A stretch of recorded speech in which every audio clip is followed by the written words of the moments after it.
Show me anything within your experience which has come by chance. Anything.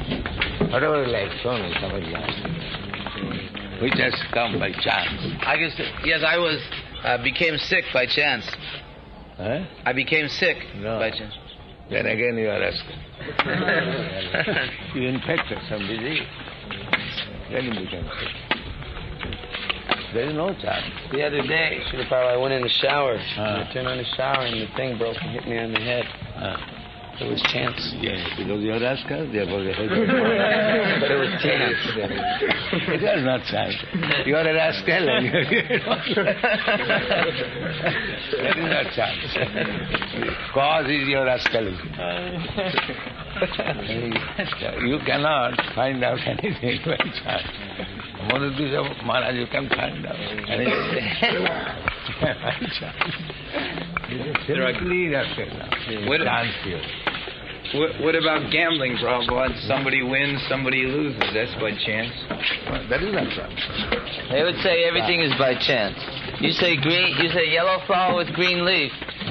But through evolution, there has been so many other combinations. Now we're just cause. Then evolution is the cause. How you can say chance? No, it's just many different combinations. Now you are seeing the yellow and green, so you are appreciating. There is a process in the evolution, therefore you find it. You cannot say it's chance.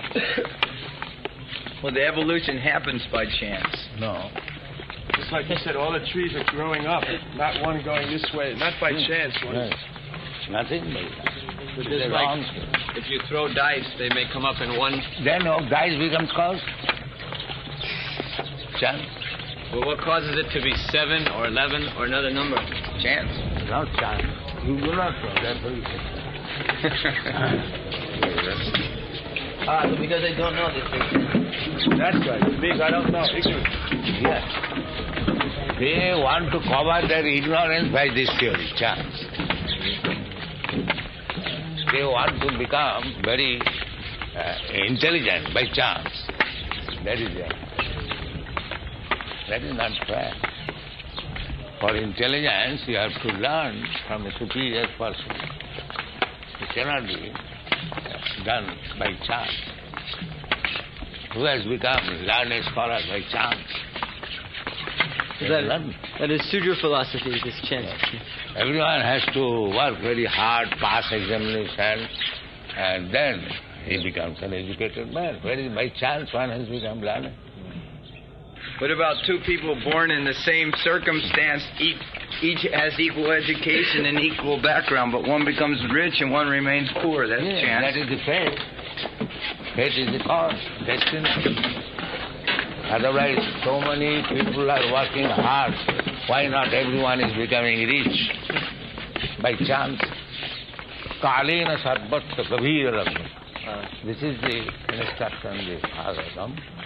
Tallabhati dukkha badannata sukham. There are two things, happiness and distress, but they are being controlled by the time. You have infected some disease, in time it will come out, manifested. And the doctor says, oh, you infected this disease, take this injection. The time factor is you have to wait to see the result. It is not chance. As soon as you do something, immediately the reaction begins. But you do not see the result immediately, but wait and you'll find. We say that everything has a cause. Yes.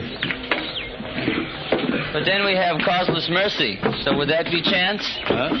We have also causeless mercy, meeting the pure devotee. Is that a chance? No, we don't accept that chance.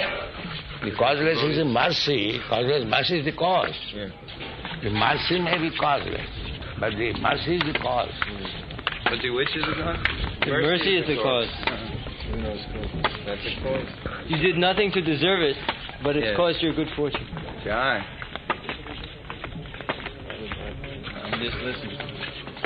That poet from Ireland asked you, Srila Prabhupada, when you were in Rome, he said, I want to know who told God all that he knows, because What is that? he asked, who has informed God of all knowledge? Everyone has to learn from someone. So he said, who informed God? Prabhupada said first you have to know what God means. Yes, that is Swaraj.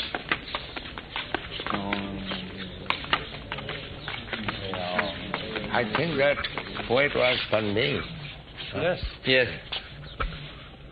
He admitted that he was confused. This philosophy pervades all of modern science. This chance theory. Yes. They say that by chance, after some time, Because they have elements- finished that science. They have researched and done so many years now, their scientific knowledge is liquidated. Now they are giving this chance. Because they cannot explain. That's all. Their Vidya Buddhi is finished. That is a problem now. For the scientists, it is a problem now. So far their limited knowledge is concerned, they have done everything, discovered everything. Now there is no scope of working and discovering. That is the position of the science. So they should come to you. Well, that is another thing.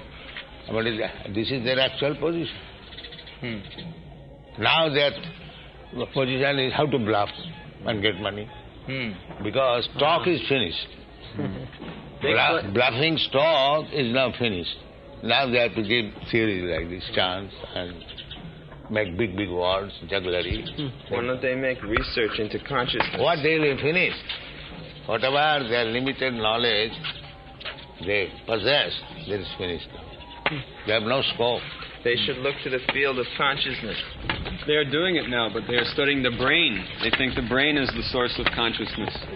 So they study So people. what from the brain came? What will answer? Well, it has evolved. Again by chance. Brain become by chance. That means failure of the stock. I heard one professor in Berkeley. You prepare brain or keep something, then by chance there will be a brain. Think a monkey's brain by chance. In the Srimad Bhagavatam, in one of your purports, you mentioned that great scientists like Einstein, Newton, and Chandra Bose have such great brains, but who has created their brains? Yes. This is a very clever argument of your divine grace. That they will not. We are appreciating the brain of big scientists, but who has created that brain? No appreciation. You see how fool you are. You cannot create that brain. You create another contemporary brain like the big man. Even that big man cannot.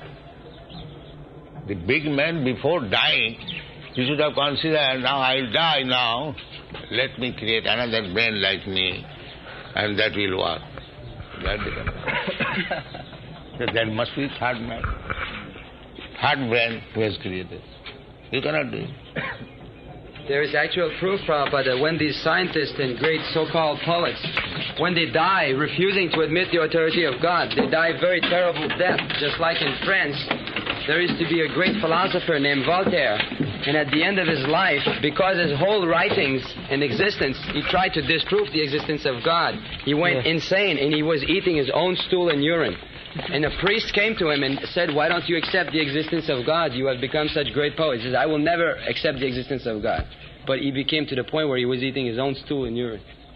This has been recorded. This is the punishment. Punishment there is all right. But they are so stubborn fool still.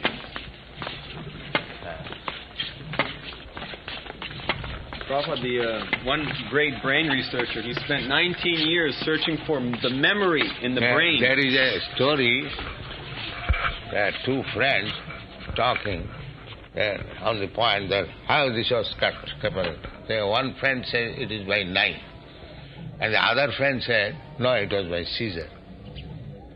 So they went. One said no, it is knife. He said no, it is scissor. So the knife man was very strong, so he took him to the water. That you say it is knife, other I shall drown it.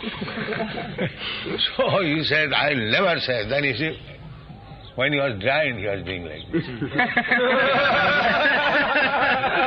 See there.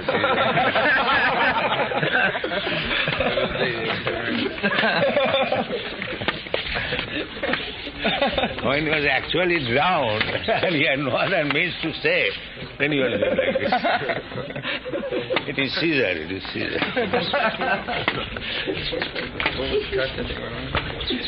This is their argument. However punished they may be, they will do this.